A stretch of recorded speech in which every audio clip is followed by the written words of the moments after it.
Good evening everyone, welcome to day 6। आज हमारा है डे 6 और आज हम पढ़ेंगे current affairs, then English, then polity और इसके बीच में हम थोड़े डिफेंस के भी न्यूज़ देख लेंगे। डिफेंस का जो रैंकिंग सिस्टम है और जो हमारी कमांड्स है, तो आज हम ये सब पढ़ेंगे। ठीक है,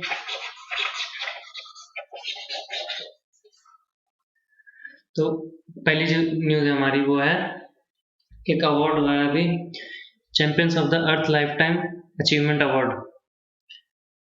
champions of the earth life time achievement award किसने दिया है? ये यूएन ने दिया है। और किसको दिया है?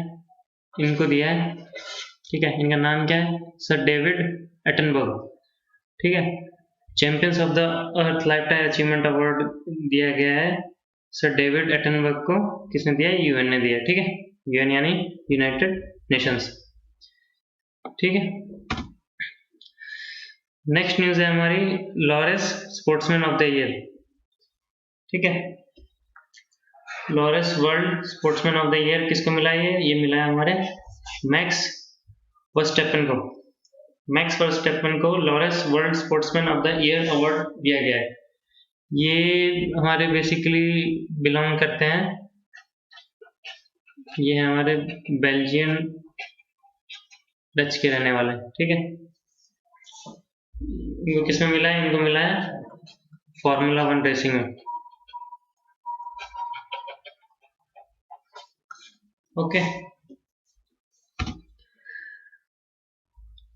फिर मिला है Lawrence world sports women of the year. ये किसको मिला है? ये मिला है थॉमसन हेरा को। थॉमसन हेरा को world sports women of the year, Lawrence world sportsman of the year 2022 मिला है थॉमसन हेरा को। ये कहाँ की है हमारी? ये हमारी है जमाइका की। ओके, फिर आई है एक सिप्री की रिपोर्ट। सिप्री क्या है? सिप्री है हमारा Stockholm International Peace Research Institute. SIPRI एक ऑर्गेनाइजेशन है। ये कहाँ? ये स्टॉकहोम है, ये स्वीडन में। ठीक है, इसका हेडक्वार्टर स्वीडन में। Stockholm International Peace Research Institute एक ऑर्गेनाइजेशन है जिसने एक रिपोर्ट इशू की है कि कौन सी कंट्री अपने मिलिट्री पे कितना एक्सपेंडिचर कर रही है। ठीक है, तो इसकी रिपोर्ट के अकॉर्डिंग फर्स्ट पे जो है वो है USA, United states of America. Second पे है चाइना और थर्ड पे है हमारा इंडिया। ठीक है, सबसे ज्यादा एक्सपेंडिचर किया है यूएसए ने अपने मिलिट्री पे, फिर चाइना ने एंड देन इंडिया ने। इंडिया ने कितना किया है? 76.6 बिलियन। ठीक है, देन है हमारा इलॉन मस्क। जैसे पिछले वीडियो में हमने बात की थी कि पॉइजन पिल जो थी कि इलॉन मस्क की स्ट्रेटेजी है ट्विटर को बाय करने की। ट्विटर ने ऐसे बोला था कि इलॉन मस्क पॉइजन पिल यूज करके ट्विटर को बाय करना चाहते हैं और इलॉन मस्क ने लास्टली उसको बाय कर ही लिया। ट्विटर को बाय कर लिया इलॉन मस्क ने 44 बिलियन की डील से। ओके, नेक्स्ट है हमारी BrahMos missile. BrahMos missile successfully test हुई है आईएनएस दिल्ली से। आईएनएस दिल्ली एक हुआ है वॉरक्राफ्ट कैरियर है, ये जो देख रहे हो आप वॉरक्राफ्ट कैरियर है जिसने ब्रह्मोस एक सक्सेसफुली टेस्ट किया। ब्रह्मोस एक ऐसी मिसाइल है जो हवा से, पानी से और जमीन से कहीं से भी फायर हो सकती है। ठीक है, एक और इस जैसी मिसाइल जो है वो हमारी निर्भय ये भी हमारी कहीं से भी फायर की जा सकती है। तो ब्रह्मोस सक्सेसफुली टेस्ट फायर हुई है INS दिल्ली एयरक्राफ्ट कैरियर से, प्लस ये एक और एयरक्राफ्ट से हुई है, एयरफोर्स ने भी ये इसको की है, सुखोई Su-30 MKI, सुखोई से भी ये टेस्ट हुई है अभी। तो ब्रह्मोस मिसाइल जो है वो 2 जगह से टेस्ट फायर हुई है, एक तो INS दिल्ली से और एक सुखोई Su-30 से। नेक्स्ट आज हम डिफेंस की बारे में कुछ जान लेते हैं। आज हम जानेंगे रैंकिंग स्ट्रक्चर और जो हमारी डिविजन्स होते हैं, डिवीजन ऑफ इंडियन आर्मी। तो सबसे ऊपर आपको पता ही है कि हमारे होते हैं चीफ ऑफ आर्मी स्टाफ यानी कि जनरल, जो कि अभी 29th हमारे कौन बनने वाले हैं, हमारे पांडे। ठीक है, तो हमारी हैं 7 कमांड्स, टोटल 7 कमांड्स हैं, जिसमें से 6 ऑपरेशनल कमांड्स हैं और एक आर्मी ट्रेनिंग कमांड है। ओके, इनको लीड कौन करता है? इनको लीड करता है लेफ्टिनेंट जनरल, यानी कि उनको बोलते हैं आर्मी कमांडर भी बोलते हैं। लेफ्टिनेंट जनरल जो अभी पांडे हैं, करंटली हैं अभी, वो उनका प्रमोशन होकर वो बन जाएंगे चीफ ऑफ आर्मी स्टाफ, लेकिन अभी पांडे ये हैं GOC इन सी हैं। ठीक है, यानी वो लेफ्टिनेंट जनरल है अभी। ओके, फिर हमारी जो ऑपरेशनल कमांड है 6, वो डिवाइडेड है हमारी कॉर्प्स में। तो हमारे इंडिया में है 13 कॉर्प्स, इनको कोर भी बोलते हैं। 13 कोर है हमारी, इनको हेड कौन करते हैं? इनको हेड करते हैं लेफ्टिनेंट जनरल। ठीक है, और एक कॉर्प कंप्राइज करता है 3 to 4 डिविजन्स को। देख लेते हैं डिविजन्स। डिविजन्स का हेड हमारे करते हैं मेजर जनरल। ठीक है, यहाँ से इंपॉर्टेंट हो जाता है SSB के लिए, SSB से बहुत चीजें पूछी जाती हैं यहाँ से। तो जो मेजर जनरल होते हैं या फिर जो GOC होते हैं वो डिवीजन के हेड होते हैं। ठीक है, देन आते हैं हमारे ब्रिगेड। ब्रिगेड का सबसे आसान है, इसके जो हेड होंगे वो होंगे हमारे ब्रिगेडियर। ठीक है, एक ब्रिगेड में 3 बटालियन होती हैं और सपोर्ट एलिमेंट्स होते हैं। ठीक है, फिर आता है हमारा बटालियन या रेजिमेंट।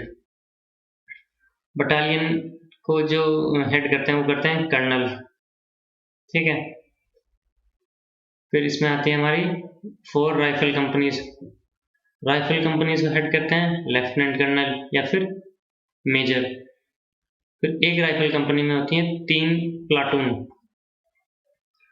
फिर प्लाटून को हेड करते हैं हमारे जूनियर कमीशन ऑफिसर, यहाँ तक ऑफिसर होता है। फिर यहाँ से अब JCO शुरू हो जाएंगे। प्लाटून को हेड करते हैं JCO, जिसमें 3 सेक्शन होते हैं। सेक्शन सबसे छोटा डिवीजन होता है किसी भी आर्मी का। इंडियन आर्मी में किसी भी जो सबसे छोटी यूनिट होगी उसको बोलेंगे सेक्शन। सेक्शन में हमारे कितने होते हैं? 10 आदमी होते हैं, 10 सोल्जर होते हैं, और इनका जो हेड होता है वो करता है हवलदार होता है। ओके, ये हमारा आर्मी ट्रेनिंग कमांड है। इससे क्वेश्चन आते नहीं है, पर फिर भी आप एक बार देख लेना। ठीक है, इंपॉर्टेंट तो इधर वाला ही पार्ट था ये। नेक्स्ट हम देख लेते हैं हेडक्वार्टर्स ऑफ आर्मी। उससे पहले हम देख लेते हैं इंडियन आर्मी का फ्लैग। SSB में बहुत बार पूछ लिया जाता है कि आप इंडियन आर्मी का फ्लैग को डिस्क्राइब कीजिए। तो इसको डिस्क्राइब करेंगे हम कि ये जो है ये है हमारा रेड कलर। कौन सा रेड कलर? Crescent red. ठीक है, क्रिसेंट रेड कलर का होता है, और इसके सेकंड क्वाड्रेंट में होता है Indian flag, Indian national flag जो होता है। ठीक है, और फर्स्ट और फोर्थ क्वाड्रेंट को मिला के हमारा होता है 2 स्वॉर्ड्स होती हैं और एक अशोक स्तंभ होता है, यानी कि एनवेलम। ठीक है, तो ये याद कर लेना कि क्रिम्सन रेड होता है और इंडियन फ्लैग होता है, और अशोक स्तंभ और 2 स्वॉर्ड्स क्रॉस्ड। आप डिस्क्राइब करेंगे तो उसको ऐसे SSB में IU के सामने ऐसे नहीं बोलेंगे कि ये ऐसे होता है, ऐसे होता है, ऐसे नहीं होता है। आप इसको प्रॉपरली डिफाइन करेंगे कि फर्स्ट क्वाड्रेंट में ये होता है और उसमें ये होता है, तब जाके आपका अच्छा इंप्रेशन पड़ेगा उस पर। ओके, तो अब हम देख लेते हैं। हमारे पास 7 कमांड है आर्मी की। शुरू करते हैं ऊपर से। सबसे पहले आता है नॉर्दर्न कमांड। नॉर्दर्न कमांड क्या है हमारी? उधमपुर में है। उधमपुर, जम्मू एंड कश्मीर। देन आता है हमारा आर्मी ट्रेनिंग कमांड। जो एक आर्मी ट्रेनिंग कमांड है हमारी वो है शिमला में। ठीक है, शिमला हिमाचल प्रदेश। देन आता है हमारा वेस्टर्न कमांड। वेस्टर्न कमांड है हमारा चंडी मंदिर पंजाब में। ओके, फिर आता है हमारा 2 कमांड इस बराबर में है, जो साउथ वेस्टर्न कमांड है। आप मैप से भी कर सकते हो कि जैसे north south east and west. तो साउथ वेस्ट में कहीं यही होगा ना, तो साउथ वेस्ट यहाँ कौन सा पार्ट है? ये है जयपुर। फिर आता है हमारा सेंट्रल कमांड। सेंट्रल कमांड हमारा कहाँ है? लखनऊ में। फिर हमारा आता है ईस्टर्न कमांड। वेस्ट बंगाल में ईस्टर्न कमांड।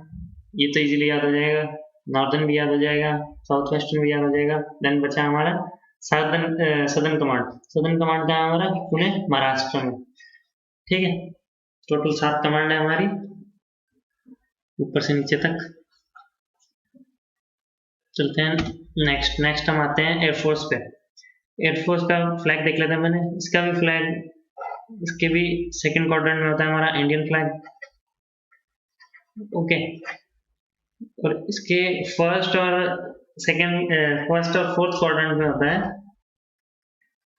इसको हम क्या बोलेंगे? रोम्बस। इसको बोलते हैं रोम्बर। इस डायग्राम का नाम है रोम्बर। ठीक है, इसमें भी इंडियन फ्लैग की तरह ही होता है, बस इसको अगर गोल कर देंगे, ऐसे गोल कर देंगे इसको, तो यही बनेगा। तो ये है इंडियन एयरफोर्स का फ्लैग, और इसका जो बैकग्राउंड होता है वो होता है हमारा ब्लू। ओके, अब हम इसमें भी देख लेते हैं कमांड्स। एयरफोर्स की भी 7 कमांड्स ही हैं। जो सबसे ऊपर कमांड है वो है हमारी वेस्टर्न एयर कमांड। ये कहाँ है? न्यू दिल्ली में है। ठीक है, देन आती है हमारी सेंट्रल कमांड, प्रयागराज में है। देन हमारी ईस्टर्न एयर कमांड शिलोंग में है। Then south western air command, ये कहाँ है? गांधीनगर में। इंडियन आर्मी के यहाँ है कहीं, जयपुर में। ठीक है, फिर है मेंटेनेंस कमांड। मेंटेनेंस कमांड कहाँ है? नागपुर में है। फिर है अगेन, इसकी ट्रेनिंग कमांड कहाँ है? इसकी बेंगलुरु में। इंडियन आर्मी की कहाँ थी? इंडियन आर्मी की थी हमारी शिमला हिमाचल प्रदेश में। ठीक है, इसकी पर नीचे है। फिर हमारी साउथ वेस्टर्न एयर कमांड, ये कहाँ है? ये है तिरुवनंतपुरम में। ओके, ये एएफएसबी वालों के लिए इम्पोर्टेंट है, इससे बहुत क्वेश्चन आते हैं। एएफएसबी वाले इसको तो एकदम ब्लड में होना चाहिए कि कौन सी कमांड कहाँ पे। देन हम आ जाते हैं इंडियन नेवी पे। इंडियन नेवी का पहले फ्लैग देख लेते हैं। इसमें भी सेम सेकंड क्वाड्रेंट में इंडियन फ्लैग है, नेशनल फ्लैग जो है। फिर है हमारा क्रिसेंट रेड कलर से क्रॉस बना हुआ है, और देन एकदम सेंटर में है हमारा अशोक स्तंभ, यानी कि एनवलम। ठीक है, देख लिया। अब हमारी इंडियन नेवी की है 3 ही कमांड है। जो पहली कमांड है वो है वेस्टर्न नेवल कमांड, ये कहाँ है? मुंबई में है। फिर है हमारी ईस्टर्न नेवल कमांड, विशाखापट्टनम में है। ठीक है, फिर है southern naval command in Kochi. Okay, ये था हमारा डिफेंस से रिलेटेड। अब आते हैं हम इंग्लिश वाले पार्ट पे। इंग्लिश का आज जो हमारा पहला वर्ड है वो है डेरोगेटरी। डेरोगेटरी का मतलब होता है इंसल्टिंग या डिस्पार्जिंग। ठीक है, डेरोगेटरी मतलब इंसल्टिंग या डिस्पार्जिंग। डिस्पार्जिंग भी याद कर लेना और डेरोगेटरी भी याद कर लेना। इंसल्टिंग तो पता ही होगा, आप इस पिक्चर में देख रहे होगे कि ये इसको डेरोगेट कर रहा है, यानी कि इसकी इंसल्ट कर रहा है। ठीक है, इसका जो एग्जाम्पल होगा वो होगा we should not feel derogatory when teacher scolds us. जब टीचर हमें डांटे तो हमें डेरोगेटरी फील नहीं करना चाहिए, क्योंकि वो हमें कुछ सिखा रहे होते हैं या समझा रहे होते हैं, तो हमें उस टाइम इंसल्टिंग फील नहीं करना चाहिए। ओके, देन नेक्स्ट हमारा कुछ इडियम जैसा है, क्या है, ऑप्शंस चॉइस। ऑप्शंस चॉइस मतलब कि भेड़ चाल। भेड़ चाल का मतलब हैविंग नो रियल चॉइस, खुद का कोई डिसीजन नहीं है, जो पहला जो कर रहा है वही उसी के पीछे सब हो लेता है। ठीक है, इसका जो एग्जांपल हो जाएगा, सम पीपल हैव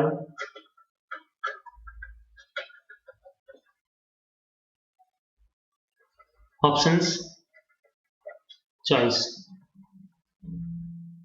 कुछ ह्यूमंस या पीपल्स की ऑप्शंस चॉइस होती है कि उनका खुद का कोई स्टैंड नहीं होता, वो बस जो और लोग कर रहे होते हैं वही देख के वो कर रहे होते हैं। नेक्स्ट हमारा सलेशियस।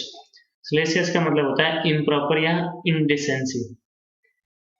इम्प्रॉपर या इंडिसेंसी। सलेशियस का मतलब इम्प्रॉपर या इंडिसेंसी। इसका जो एग्जांपल हो जाएगा, इसका एग्जांपल है बॉलीवुड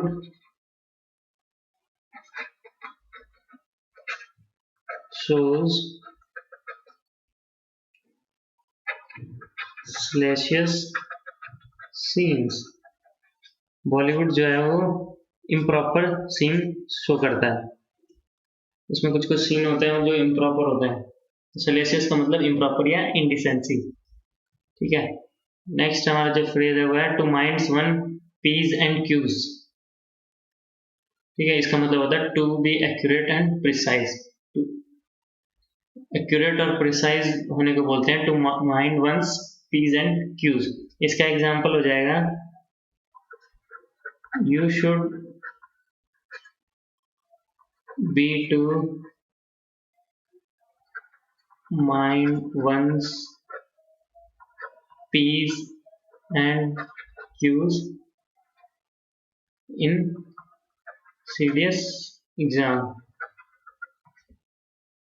आप अपने सीडीएस एग्जाम में अपना माइंड करेंगे पीज और क्यूज, इसका मतलब होगा कि आप बहुत ही एक्यूरेटली आंसर करेंगे, कोई नेगेटिव मार्किंग नहीं करेंगे।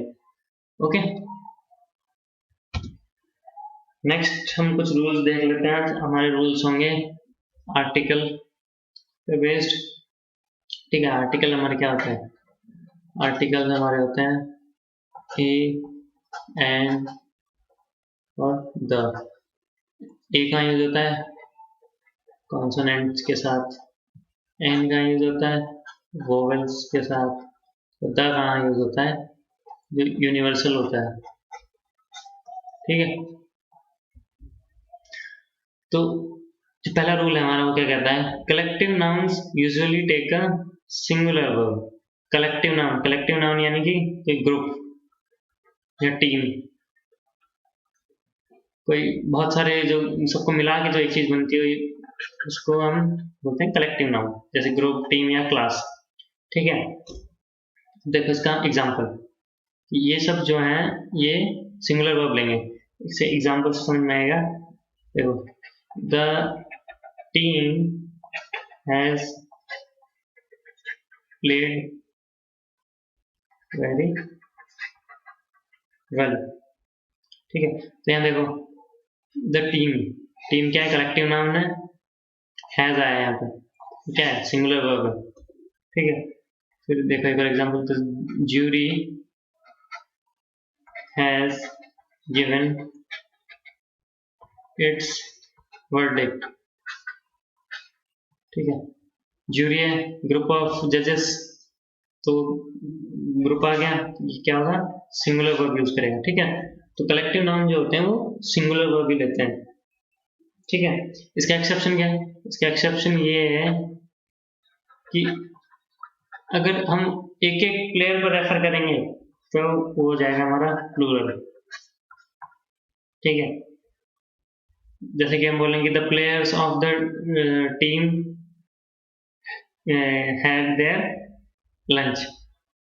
ठीक है, तो उसमें क्या हो गया, उसमें अब प्लेयर पे रेफर हो गए हैं तो हम उसमें प्लूरल यूज करेंगे, तो उसमें हैज क्या होगा, गलत हो जाएगा। तो वहां पे हमको ध्यान रखना होगा कि हम प्लूरल यूज करें जब भी हम रेफर करेंगे किसको, कि इसकी जो सिंगुलर यूनिट है, फॉर एग्जांपल प्लेयर या ग्रुप या क्लास का जो हो जाएगा स्टूडेंट्स हो जाएंगे, ठीक है।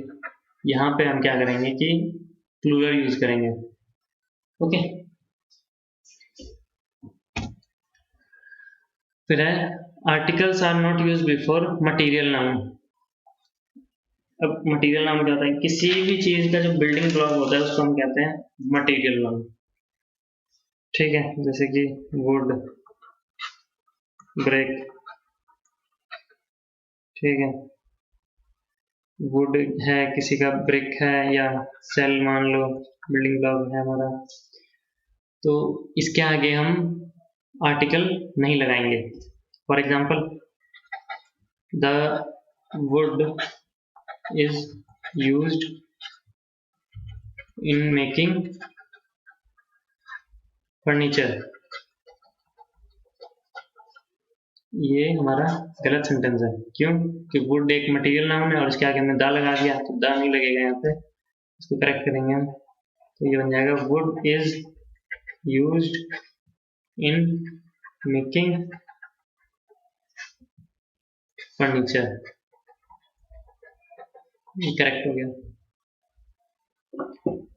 ठीक है। फिर आते हैं हम नेक्स्ट पे। अब जो है मटेरियल नाउन और जो एब्स्ट्रैक्ट नाउन होते हैं वो प्लूरल में नहीं होते हैं। मटेरियल नाउन मैंने आपको बता दिया, तो बता देता हूँ एब्स्ट्रैक्ट नाउन। एब्स्ट्रैक्ट नाउन क्या होता है, जो भी हम देख नहीं सकते, मतलब कि नॉट प्रेजेंट फिजिकली, जैसे कि इमोशंस या स्टेट ऑफ माइंड, ठीक है, ये फिजिकली प्रेजेंट नहीं होते, तो इनके आगे ये कभी भी प्लूरल में यूज नहीं होते हैं, मटेरियल नाउन और एब्स्ट्रैक्ट नाउन, ठीक है। इसका एग्जाम्पल क्या होगा, जैसे कि cares of old is necessary, तो इसमें एरर बताओ, सेंटेंस हमारा गलत, क्योंकि यहाँ पे क्या है, केयर्स है, केयर एक फीलिंग है, फीलिंग हमारा एब्स्ट्रैक्ट नाउन होता है, तो ये हमारा प्लूरल नहीं होगा, तो ये बन जाएगा care of old is necessary, ठीक है, ये करेक्ट है।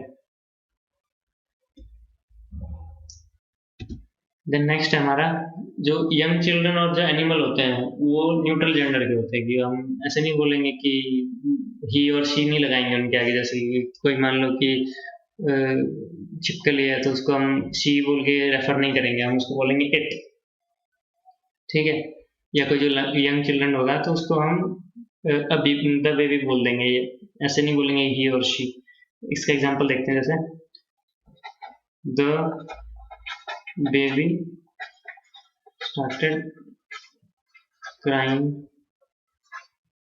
when it was hungry, ठीक है। अब इसमें देखो क्या यूज हो रहा है, इट और द बेबी, ही और शी कहीं भी यूज नहीं हो रहा, जेंडर डिफाइन नहीं कर रहे हम। एक और एग्जांपल देखते हैं, जैसे the cat ran away when it was threatened, threatened मतलब डर गई। देखो अब इसमें ही और शी इसमें भी यूज नहीं हो रहा, इसमें हम क्या यूज कर रहे हैं, इट, यानी कि जो छोटे बच्चे या जो एनिमल होंगे उसको हम इट से रेफर करेंगे, मतलब कि उसको ही और शी जेंडर का डिफाइन नहीं करेंगे, ओके।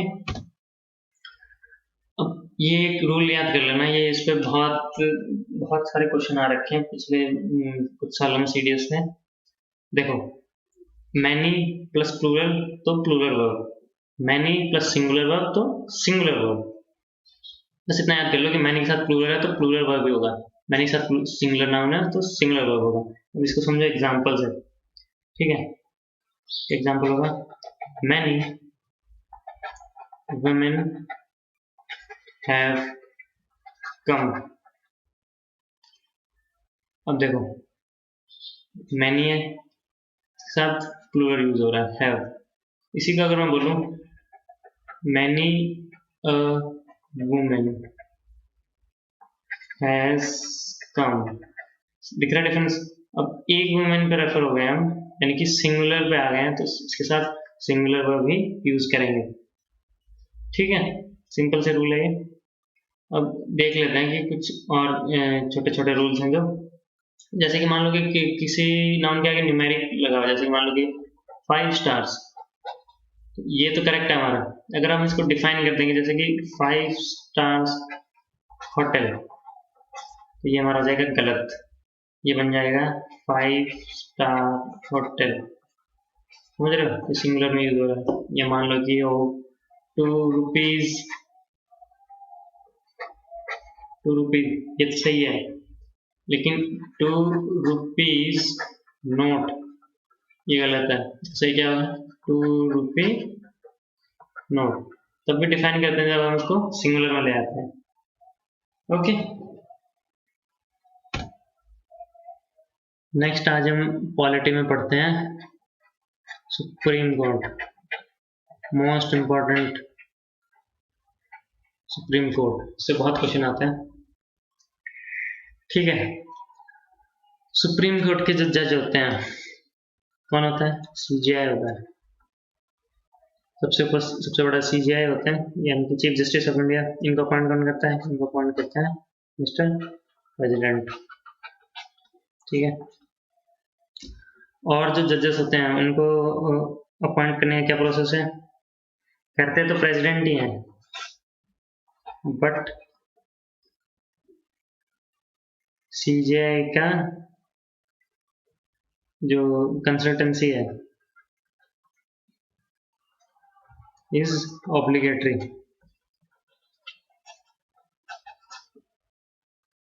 टोटल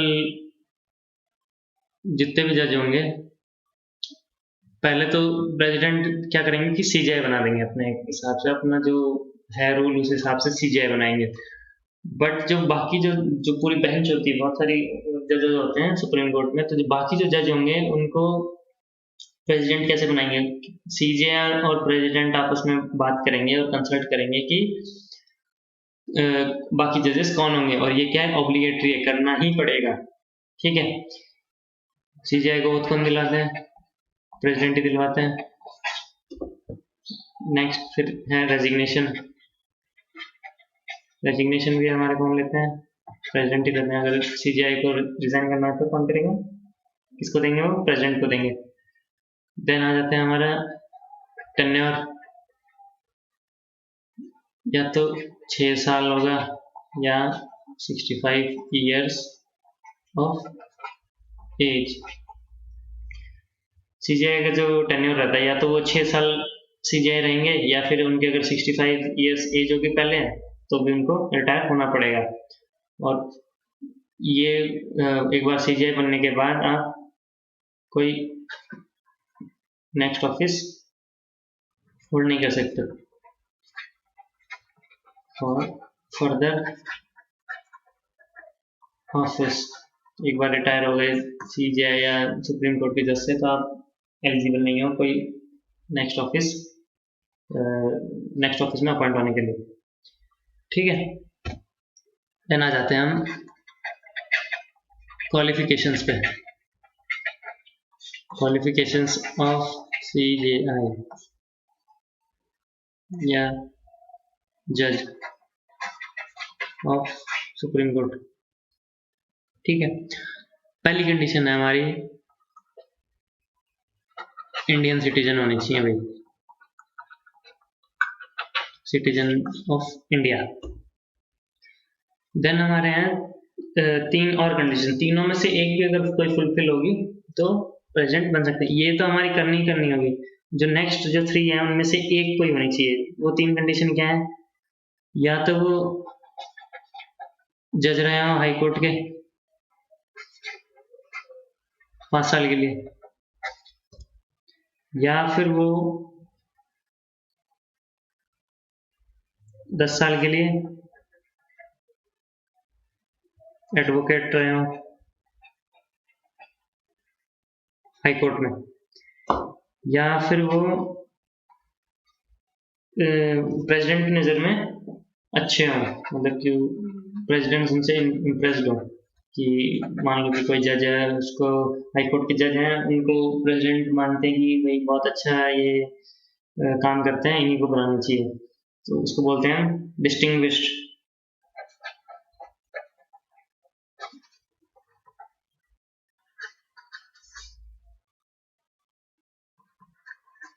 प्रेसिडेंट के ओपिनियन में डिस्टिंग्विश्ड ज्यूरिस्ट होने चाहिए। ठीक है, तो इंडिया के सिटीजन होने चाहिए। फिर नेक्स्ट कंडीशन क्या है कि या तो जज रहे हो वो हाई कोर्ट के 5 साल के लिए, या एडवोकेट रहे हो 10 साल के लिए हाई कोर्ट में, या फिर डिस्टिंग्विश्ड ज्यूरिस्ट रहे हो प्रेसिडेंट के ओपिनियन में। ठीक है, यहाँ पे एक नोट आ जाता है। नोट क्या है, ऐसे एक्सेप्शन पे ही पूछता है सीडीएस क्वेश्चन। तो नोट ये है कि no minimum as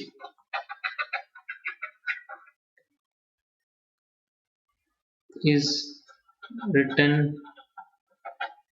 in constitution, यानी कि सीजेआई या जज बनने के लिए कोई मिनिमम एज सेट नहीं की गई है कॉन्स्टिट्यूशन में।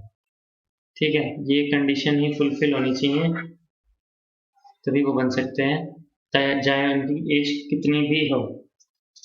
ठीक है, नेक्स्ट आ जाते हैं हम रिमूवल पे, इम्पीचमेंट पे।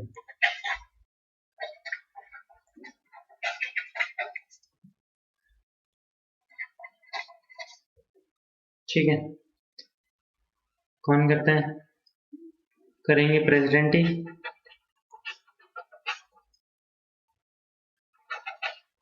किसके रिकमेंडेशन पे,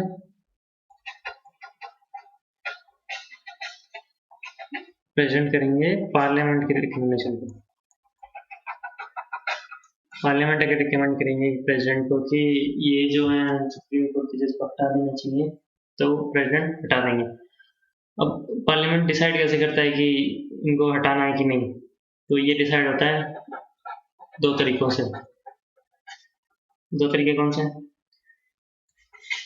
या तो वो मिसबिहेव उनका प्रूव हो चुका हो कि भाई वो सही से काम नहीं करते हैं, जैसे कि मान लो कि टाइम पे नहीं आते हैं या कुछ भी डिसीजन बना देते हैं, या फिर हमारा सेकंड पार्ट है इनकैपेसिटी। ठीक है, वो जो जज होने की जो आइडियल कंडीशंस हैं उस पे वो फुलफिल नहीं कर पा रहे हैं, तो वो इनकैपेसिटी में आ जाएंगे। तो इन दो के बेसिस पे वो रिमूव किए जा सकते हैं। कैसे रिमूव होते हैं, प्रोसेस जो है करेगा parliament he, can be initiated in any house. जो इम्पीचमेंट का प्रोसेस है सीजीआई का, वो किसी भी हाउस में इनिशिएट किया जा सकता है, या तो राज्यसभा में या लोकसभा में, कहीं भी इनिशिएट किया जा सकता है। ठीक है, नेक्स्ट हम आ जाते हैं ज्यूरिडिक्शन पे।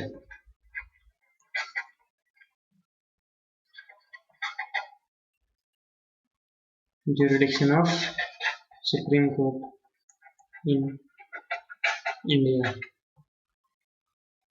कहाँ लिखा है ये लिखा है article 131, jurisdiction of supreme court in India, मतलब कि कहाँ कहाँ ये इंटरफेयर कर सकते हैं। तो ये है, कर सकते हैं हमारे डिस्प्यूट्स, अगर मान लो कि किस किस के बीच में डिस्प्यूट हो रही हो, ये पहले डिस्प्यूट सॉल्व करेंगे, central government versus state government. Next होगा सेंट्रल गवर्नमेंट या एक स्टेट वर्सेस दूसरा स्टेट। इन दोनों ने एक टीम बना ली मान लो, और किसी एक स्टेट के से लड़ाई हो रही है इनकी किसी बात को लेके, या डिबेट हो रही है, तो सुप्रीम कोर्ट क्या है कि इन दोनों के जो केस की सुनवाई है वो स्टार्ट करेगा। देन है एक स्टेट दूसरे स्टेट से भी अगर कोई इशू हो रहा है तो भी वो सॉल्व सुप्रीम कोर्ट ही करेंगे। ठीक, नेक्स्ट हम आ जाते हैं मोस्ट इम्पॉर्टेंट आर्टिकल 32। ठीक है, ये हमारा हार्ट एंड सोल अभी है, heart and soul of constitution, article 32। इसमें क्या है, रिट्स। सुप्रीम कोर्ट क्या करता है, कुछ रिट्स इशू करता है किसी किसी मतलब कि ये जो कंडीशंस हैं, इन कंडीशंस को ध्यान में रखते हुए उसके पास कुछ पावर्स हैं फंडामेंटल राइट्स को बचाने के लिए। ठीक है, पहली जो रिट है वो है हेबियस कॉर्पस। हेबियस कॉर्पस किस लिए इशू होती है, to release a person who has been detain unlawfully whether in prison और इन प्राइवेट कस्टडी। अगर मान लो कि किसी को उठा के जेल में डाल दिया गया या किसी ने आपको कमरे में बंद कर दिया, तो आप क्या करेंगे, आप जाएंगे कोर्ट के पास, सुप्रीम कोर्ट के पास, और उसको बोलेंगे कि मेरे को अनलॉफुली अरेस्ट किया गया है, तो वो एक रिट इशू करेंगे, हेबियस कॉर्पस। ठीक है, हेबियस कॉर्पस का मतलब है you may have the body. ये पीवाईक्यू है भी, you may have the body पूछा गया था कि ये कौन सी रिट है। ठीक है, नेक्स्ट हमारा मैंडेमस। मैंडेमस का मतलब होता है to secure the performance of public duties by lower court, tribunal और पब्लिक अथॉरिटी। अब मान लो कि मैंडेमस का मतलब हिंदी में ऐसे समझाता हूँ नॉर्मल में, कि अगर मान लो आप गए किसी ऑफिस में, वहां बैठे एक आईएएस, ठीक है, वो अपना काम कर नहीं रहे, आप मतलब कि बार बार चक्कर काट रहे हो और वो काम कर नहीं रहे, तो आप जाओगे सुप्रीम कोर्ट के पास और उनके खिलाफ एक रिट इशू करवाओगे जिसका नाम होगा मैंडेमस। ठीक है, मान लो कि कोई पब्लिक ड्यूटी सही से नहीं कर रहा है, ये पब्लिक अथॉरिटी, ट्रिब्यूनल या कोर्ट, तो आप इशू करवाओगे मैंडेमस। नेक्स्ट है सेंटोररी। सेंटोररी का मतलब है to quash the order already pass by inferior court, tribunal और क्वासी जुडिशियल अथॉरिटी। इसको ऐसे समझो कि अगर मान लो कि हाई कोर्ट ने कोई क्या नाम है स्टेटमेंट दे दिया अपना, कि मतलब फाइनल स्टेटमेंट दे दिया कि तुमको फांसी होगी, ठीक है, बट तुम जाओगे सुप्रीम कोर्ट के पास और बोलोगे कि इन्होंने सही मेरे को सजा नहीं दी है, तो अगर सुप्रीम कोर्ट को लगेगा कि सही में गलत किया गया है, तो वो एक रिट इशू करेंगे जिसका नाम होगा सेंटोररी। तो उसमें क्वाश कर दिया जाएगा, तो जो पिछला जो डिसीजन हाई कोर्ट या मान लो किसी और डिस्ट्रिक्ट कोर्ट ने लिया होगा वो रिमूव कर दिया जाएगा और नए सिरे से सुनवाई होगी। ठीक है, नेक्स्ट है हमारा प्रोहिबिशन। प्रोहिबिशन और सेंटोररी में आप कंफ्यूज हो सकते हो, बट मैं समझाऊंगा, अभी नहीं होगे। प्रोहिबिशन, प्रोहिबिशन का मतलब है to prohibit an inferior court from continuing the proceedings in a particular case where it has no jurisdiction to try. अब इसमें क्या हो रहा है कि इसमें क्या था कि सुनवाई हो चुकी है, मतलब कि हाई कोर्ट ने सुना दिया उसको फांसी की सजा, बट प्रोहिबिशन में क्या है कि मान लो कि आपका केस चल रहा है अभी हाई कोर्ट में और प्रोसीडिंग्स हो रही हैं, सुनवाई हो रही है, बट आपको लग रहा है कि काम सही से नहीं हो रहा है, तो आप जाओगे सुप्रीम कोर्ट के पास और एक रिट इशू करवाओगे जिसका नाम होगा प्रोहिबिशन। उस प्रोहिबिशन में क्या होगा कि जो हाई कोर्ट का केस है वो चला जाएगा सुप्रीम कोर्ट के केस के पास, और इसका कोई वर्डिक्ट नहीं होगा, मतलब कि इसका जो भी इसने अभी तक किया था वो सब कैंसिल कर दिया जाएगा, पर डिसीजन सुनाने से पहले बस इतना ध्यान रखना कि डिसीजन सुनाने से पहले प्रोहिबिशन लगता है, डिसीजन सुनाने के बाद सेंटोररी लगता है। ठीक है, फिर जो लास्ट रिट है हमारा वो है क्यू वारंटो। क्यू वारंटो का मतलब क्या है, to restrain a person from holding a public office which he is not entitled. Quo warranto का मतलब ऐसे समझो कि आपने 12th की मार्कशीट फर्जी बनाओगे, ठीक है, और आप चले गए एनडीए में और आप सेलेक्ट हो गए, पर आपको अगर मान लो कि आप ऐसा किसी के बारे में पता चलता है, तो आप जाओगे सुप्रीम कोर्ट के पास और आप बोलोगे कि इस जो लड़के के जो है मार्कशीट गलत है, तो वो एक रिट इशू करेगा सुप्रीम कोर्ट, उस रिट को बोलते हैं क्यू वारंटो। ठीक है, जिसमें जो जिसने ये स्कैम किया है उसको सजा पनिशमेंट दी जाएगी। ठीक है, तो ये था हमारा रिट वाला पार्ट, ये सबसे इंपॉर्टेंट पार्ट है, इसी से बहुत सारे क्वेश्चन आते हैं। ठीक है, देन आती है हमारी पावर्स। पावर्स क्या क्या है? पहली पावर है power to transfer case from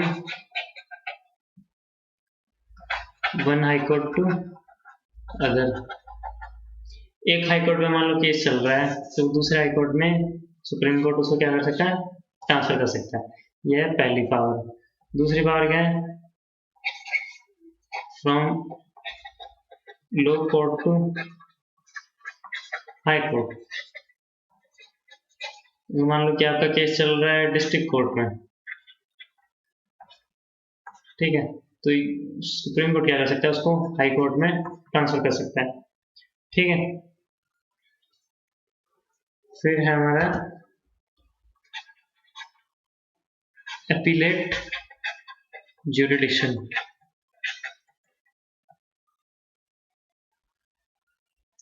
jurisdiction, ठीक है,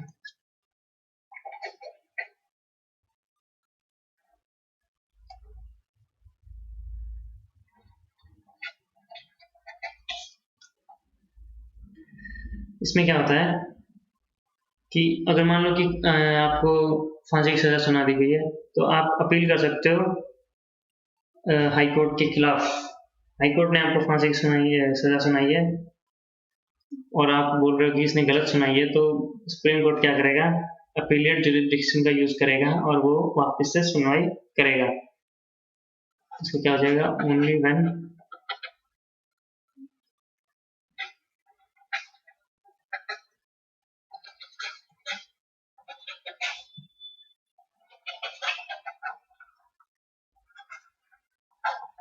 अगर मान लो कि कोई फंस गया है विक्टिम, तो वो क्या करेगा? अगेंस्ट हाई कोर्ट के ऑर्डर सुप्रीम कोर्ट के पास जाएगा और बोलेगा कि मेरे खिलाफ गलत जो है स्टेटमेंट आया है।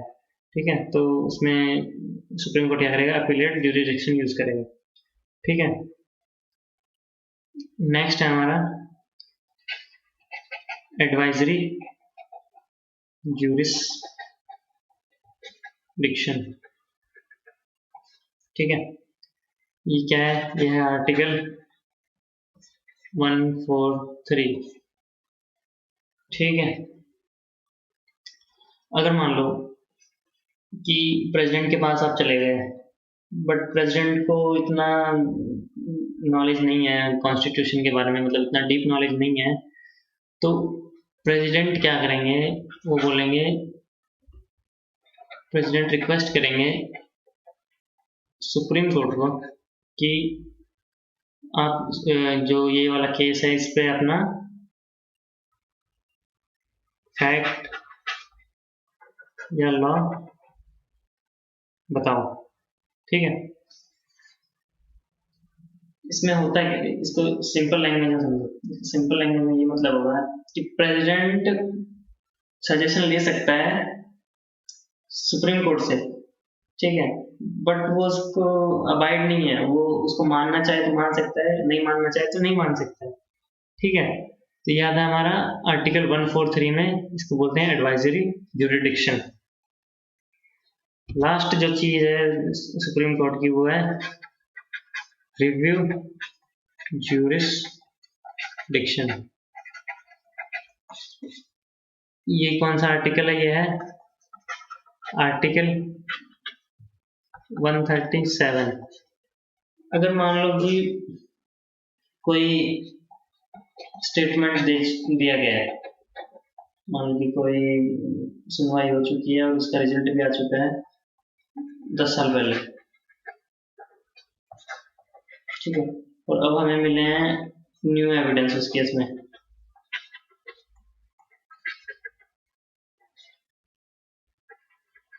ठीक है, तो मान लो कि न्यू एविडेंस मिल गया है या न्यू कोई गवाह मिल गया है, तो ये केस रीओपन हो जाएगा। ठीक है, 10 साल पुराना केस भी रीओपन हो सकता है अगर उसके उसके तहत अगर नए एविडेंस या नए गवाह मिल चुके हैं। ठीक है, तो याद है हमारा आर्टिकल 137 में उसको क्या बोलते हैं, रिव्यू करना। फिर से जो रिजल्ट दिया गया है उसको रिव्यू किया जाएगा। ठीक है, ये था हमारा सुप्रीम कोर्ट, मोस्ट इम्पोर्टेंट था आज।